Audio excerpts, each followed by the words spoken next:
So, and can you keep, so you're just recording all in one go now, and then you break it up, and then at that point we know what number on. So, and it could be quite actually useful to say, yeah, we're not keeping count here, folks. So when you come to listen to it, you'll see it's labeled as 7, 8, 9. At the time of recording, we're doing quite a lot of these, quickly in one succession because we're in flow and we're experiencing. We want to talk about this stuff.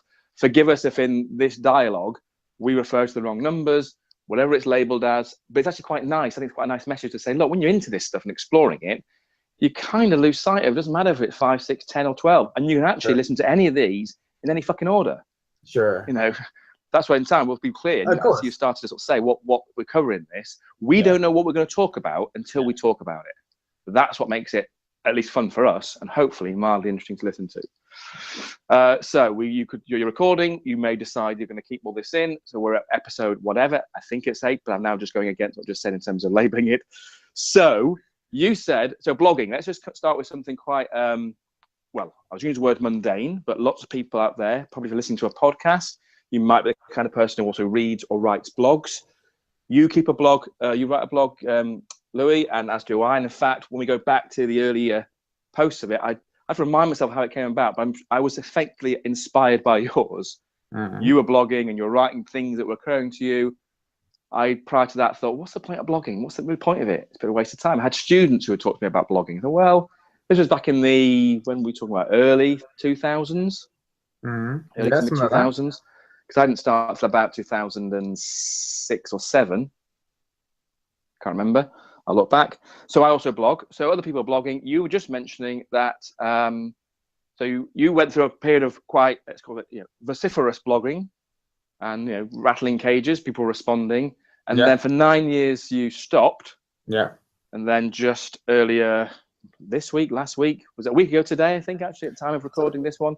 Yes, you did another blog post, another sort of lengthy one. You felt as though it continued or completed the picture from the earlier one. And you also mentioned then, last night you wrote a blog post, this morning you wrote a blog post. So tell me that, what is it that's motivating you to start writing blog posts again? Which is great, by the way. I'm really pleased about it. Sure. Well, I think one of the main factors in me stopping writing my blog was my PhD. And I mean, you know this. I mean, I wrote 3 copies of my PhD thesis, and approximately 100,000 words each, and they weren't all the same 100,000 words either. So, everything is pointless. Everything is pointless. Everything is pointless. And well, I wish that I could have just written that 100,000 times. I really do. That might have passed. Oh my God. I really wish I could. Everyone heck of a viver. Oh my God, I wish I could have done that. I mean, so I mean, it's not an understatement to say I spent, weeks, months, years of my life sat in my front room just typing and writing about a topic I didn't want to write about either. I mean, I was writing my PhD on parapsychology. I didn't particularly want. I had already drawn a line under that subject, and there I felt that intellectually I was being forced to carry on with it. It left I had no room there to do any more writing about my blog, Sure. You took all your energy there, and choose a phrase that I'm finding is quite relevant. Your heart wasn't in it by that time. The PhD, that is. The PhD you start with, it's something I'm quite interested in. I'd like to look at these things. By the time you get towards the end, this is an experience of many people who are doing PhDs, is that you kind of you fall out of love with it. You think, well, this ends up being a big task I've got to do. I'm not doing it because I really want to. I'm doing it because I feel I have to. I mean, I look back on it now, and I wish. I mean, I can think of a number of questions that I would love to do a PhD on. And the question that I was looking at was just to me. Oh, for me, you've gone there. You keep disappearing, so I'm not sure if that's just me losing you. Right. It probably is just you. Okay, I'm sure what we got. Carry on anyway. I shall just hear what I can hear. Sure. Because I can hear you and I can hear me, so it should. So you're all right. I'm all right. You'll keep talking if nobody's there to listen. Yeah, I generally do. No, I can think of many, or I can think of a number of subjects that I would love to do a PhD on. But for me, the topic that I was doing, the question that I was looking at in my PhD was kind of infantile. And I mean, at the end of the day, I mean, you laugh. I know for a fact that one of my examiners thought my PhD was hilariously ludicrous. I mean, so let's be clear. So one of your examiners. Yeah. I'm assuming you're talking about the person we referred to in an earlier. No, I was talking about Alan Pickering. Alan Pickering. Okay, so you mean what's called Professor your internal Alan examiner? Pickering. Yeah, it was my internal. Okay, so yeah. So remember, just so folks, then folks not listening to an earlier one. So in the PhD, external examiner for Louie was Dr. Susan Blackmore. Now Professor Susan Blackmore. The other one is it Alan Pickering? Well, that's not entirely true because Susan Blackmore decided she didn't want to continue the process, and so she dropped out. And David Luke actually was my final examiner. I didn't realise that. Okay, well, okay. So this one is in Alan Pickering. Who is he still at Goldsmiths? Yeah, I believe so. Okay, so he thought it was what? What was he? Well, I said it's ludicrously hilarious. I mean, I don't think it would be. I mean, we're talking about the experiment. My final experiment of my PhD, I basically tried to breed a psychic beetle. A psychic beetle. I was like, and we're not talking about George Harrison here, are we? We're talking about an actual. Okay. We're talking about I murdered hundreds of thousands of beetles. Murdered. Oh my goodness. Murdered with the hope of producing a psychic beetle, a permanent paranormal object, a beetle that would on demand, when I clicked my fingers on demand, it would read my fortune and tell me what was going to happen next. And for some reason, okay. So it feels as though this is one way of getting your PhD out there. There'll be a chapter of your PhD which describes that process. There certainly is. That's right. I'm assuming it's probably a good 5,000 words or something. It's got some wonderful diagrams and it sounds like we could be setting a new journal here. Well, there is surely this actually be a candidate for one of those. Is it called Ig Nobel Awards? Yeah, the Ig Nobel Awards. Research that should never be, could not be reproduced or should never be. How do they get nominated? Do we have to nominate them, or do you nominate yourself? I mean, feel free. I didn't actually. I don't know if they give it out if your research doesn't produce anything. I don't know, but I'm sure so. Well, it's irreproducible findings. Yes, maybe, or it should not be done again. So, funnily enough, I didn't. For anyone who wonders why I don't have a Nobel Prize, I didn't produce a psychic beetle. And how many beetles did you kill to get to that conclusion? Lots and lots. Sort of like, because we're talking about trying to do things over many, many generations. Is that right? I did about 5 generations in the time. So 5 generations. So approximately, we're talking about 100,000. Oh, I think I did. It was about 100 each generation. Okay. So not very many. Okay, so only in quotes, about 500 beetles were killed as part of your PhD in order to explore whether or not a beetle could be bred to become psychic. And how did you try and test for psychic ability? Well, I mean, ideally I would have liked to have used human beings, but I mean, funnily enough, the animal testing legislation, the BPS ethical guidelines don't allow you to just put a shotgun on a radioactive isotope and do a Schrodinger's cat type experiment. I mean, this is what I would have liked to do.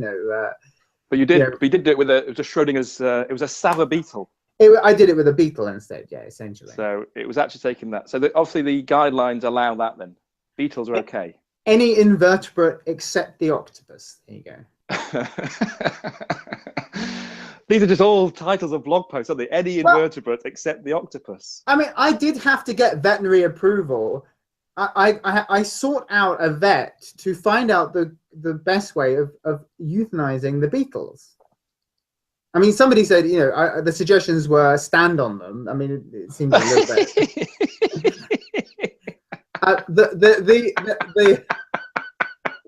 Sorry. That's fine, really. Sorry, I'm sorry. We'll edit this laughter. The vet actually suggested I use liquid nitrogen, which we have luckily by the gallons. We have liquid nitrogen by the gallons in that psychology department. So I just thought that's exactly. Why do they have that amount of liquid nitrogen? What's it normally used for? To kill other animals. I was being sarcastic, but we didn't have any liquid nitrogen to spare. So, so funny, for some reason there, my head is where my head works. Am I right in thinking that Damien Hirst was also a student at Goldsmiths University or Goldsmiths College or whatever it's? Possibly. Because I'm thinking, for some reason, liquid nitrogen maybe just think of formaldehyde, and he was the one who put sharks and so on in formaldehyde. Yeah. Of course, his work, his work, which would be art rather than science. So what you're saying is, it almost feels like actually what you standing on a beetle or whole generations of beetles in order to see if you can breed a psychic beetle almost sounds like some kind of performance art as opposed to a piece of science. Well, or both. It was actually done for the motivation of science, and it just made you think of, well, what's Damien Hirst's motivation when he says, I'm going to take a shark, do whatever he needs to do with it, and create this big piece of work to. But I'm assuming he never didn't kill the shark to do that. It was a dead shark. I don't know how it appeared. But anyway, that's where my head went. And Sure. So sorry about that for digressing. No. But maybe it's relevant somehow. Maybe. I mean, I chose insect collectors use acetone, I believe, in a jar, in a killing jar. So that was the method. Why do insect collectors have methods of purposely killing them? Well, some people collect butterflies, for example, and so they go into fields with nets and they swish them around, and then they collect them for their collections. Well, I was going to say collect them for what? So you're basically killing stuff. Yeah. So this now takes this whole route of like we as humans decide that I want to look at that thing, I want to understand it better. The best way to do it is probably to kill it. Well, look at its different parts. Are we not losing an essence of what it was by killing it? I mean, isn't the Natural History Museum the shittest zoo in the world? I mean, like I want to see my animals moving around. I mean, I don't know, but sometimes you don't have that choice, and sometimes that's a good way of observing the animal. I mean, well, yeah, there's that. Yeah. But we do digress. I see what you're saying. I mean, the initial question was, why I stopped blogging. I stopped blogging because the PhD took it out of me, and I mean, it's taken me a long time to. I mean, I've still over that time I've still been talking to people. So people write to me on my blog and they say, "Hey, Lou, everything's pointless," blah blah blah, and I engage in conversation with people, but I haven't felt the need to. I haven't felt the need to write anything to a wider audience. Okay.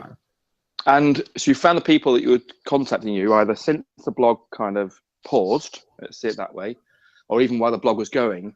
Did you tend to find your correspondence with people who say, "Yeah, Louie, yeah, everything's pointless, I agree," or people largely saying, "You've missed the point. You don't see the point. There is one, you just can't see it." I mean, you get all kinds. I've had hate mail, I've had fan mail, I've had sexual advances. You know who you are. I've had I would say depressed people. I've had suicidal. That sounds like you're implying it was me. No, I was talking to the wider audience. Yes, assuming somebody might be listening. Okay. Yeah. So no, I mean, so you've got a whole range. And how would you know when people come and say, "I disagree, Louie," and what kind of things what are they putting forward? Or was there a theme to what they're putting forward that tries to convince you of a different perspective? Well, I mean, shock horror. People disagree with me. I mean, this does not come as any kind of surprise. But rather than disagreeing, did they explain the disagreement? Yeah. I was thinking, because we were talking about things now. I was definitely thinking. I mean, one of the conversations I have is with believers, say, and I mean, believers in what? Believers in God, let's say, or the afterlife, or whatever, and they say to me things like, well, what they say to me, well, what's the point then in getting out of bed if there is no God? What's the point?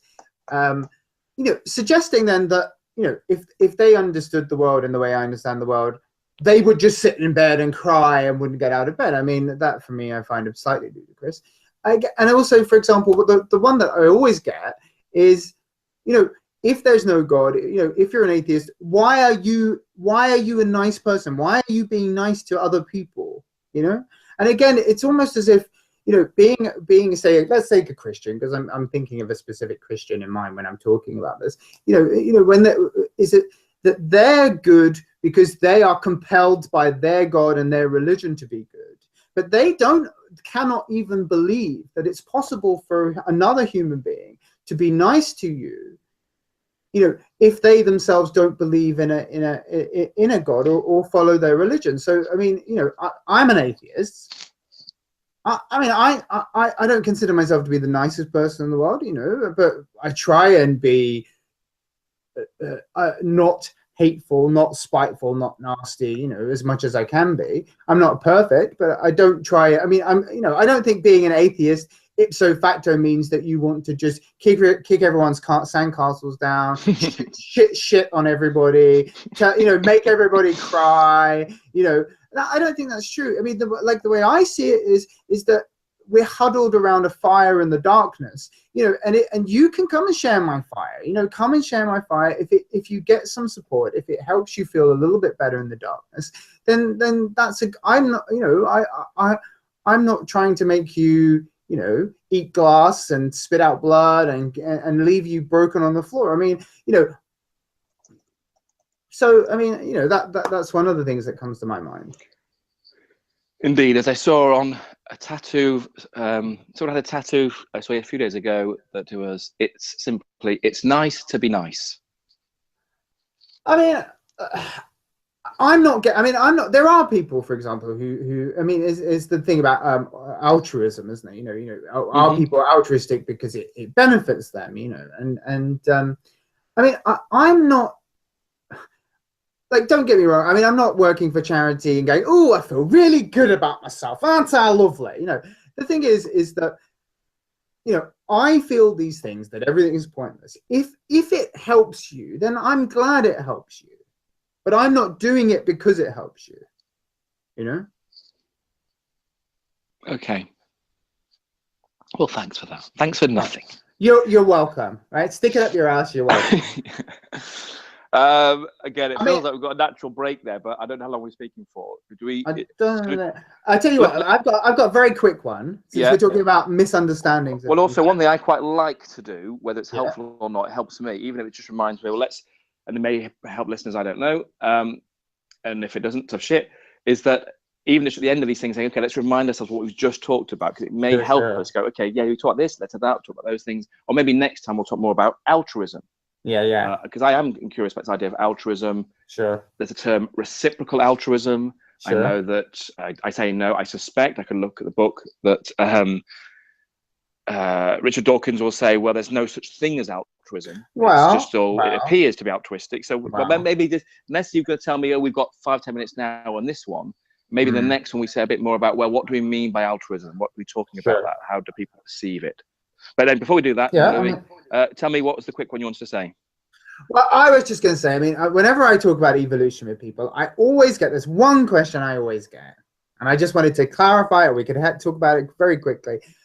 If we're evolved from monkeys, why are there still monkeys? That's what I get that from I get that from everybody, right? And it's quite. So the question could simply be, why are there still monkeys? Why are there still monkeys? And I mean, it's very simply. I mean, we are evolved from fish, and there are still fish. I mean, the fact is that evolution, we are evolved from one special type of monkey, not from all monkeys. And apes are descended from a type of monkey, and so.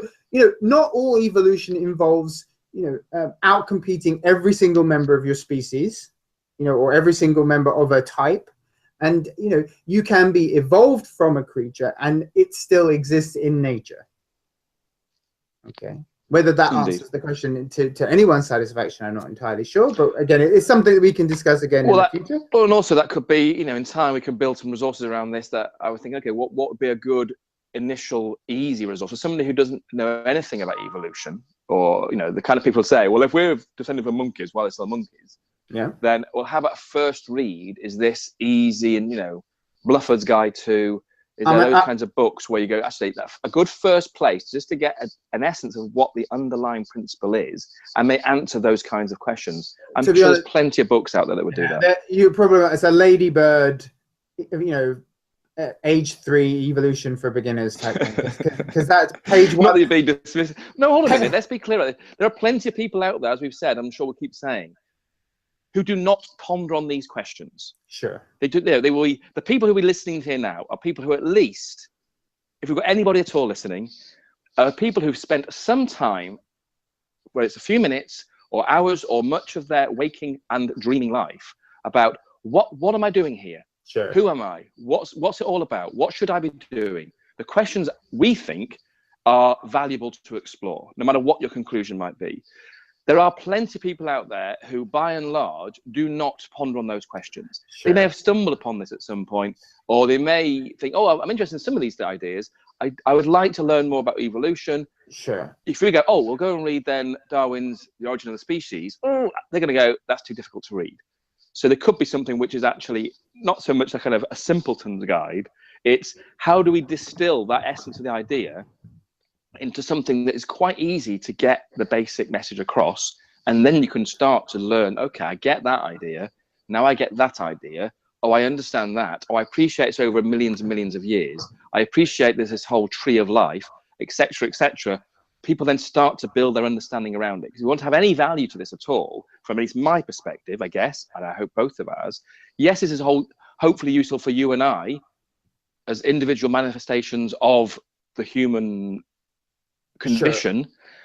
If there is something where it becomes a learning resource for anybody else who gives a shit about these things, then let's do it. I think that's valuable. I think I don't know if I was getting told off then, but I think that no, it wasn't. It started off a kind of you had this idea of, you know, a 3-year-old's guide for idiots almost. It's like, no, let's just what you know, how can we point people to now that if we don't do it, if we don't, any viewers, if you think, oh, I've got good instruction, use the comments place. Sure. You know, give us some suggestions of, you know, here's a good place to think about these things. I mean, Origin of Species is a fucking fantastic read, right? It fucking is a fantastic fucking read, right? And see, that's a good sign. Good sign that you're passionate about something. Use the word fucking 3 times there. Oh my fucking god! I mean, I actually was reading Darwin, you know, the Voyage of the Beagle, Origin of Species, Descent of Man, and I was worried I was going to die before I got to the end of it. I literally was sitting here going, please don't let me die. I want to hear these words, because Darwin's, you know, Origin of Species, the Voyage of the Beagle is an amazing book. I mean, I was just like blown away by how amazing a book it is. And I mean, and if you want you know, the Voyage of the Beagle is an adventure. It is the beginnings of evolution. You know, it's a rip-roaring sailing around the world. It's about, you know, it's also got characters in. I mean, Jemmy Button, you know, the you know, the Aboriginal person from that they take on board, and they try and answer questions about, you know, can you make a savage civilized? You know, it's just absolutely fucking amazing. So if you want a good book, yes, you know, absolutely. So okay, your introduction to it is The Origin of the Species. Others, wait, sorry, wait. It's some people make this. I don't want to be a smart ass. No, please do. It's Origin of Species. Oh, even better then. There you go. But is it The Origin of Species? It's The Origin of Species. Right, so my apologies. And Darwin is answering the question, why are there different species? Yes, absolutely. So that's one place, the place to look. That place, yeah. And there will be other places to look at other people's interpretations of that. Please, I would want to see this part of one of the themes within this podcast is sharing. I'm very interested in the idea of sharing ideas. That's why, you know, all this stuff with YouTube, Facebook, Twitter, whatever methods we use in social media, one of the reasons why it's so fucking popular is that it allows us to share. It means we can share good things, meaningful, helpful things, and perhaps things that, is it worth sharing? That's up to us because we get to choose. What we'd like to do here is encourage sharing. We're doing a little bit of sharing of our ideas and thoughts and ponderings and questions. Please share back with us.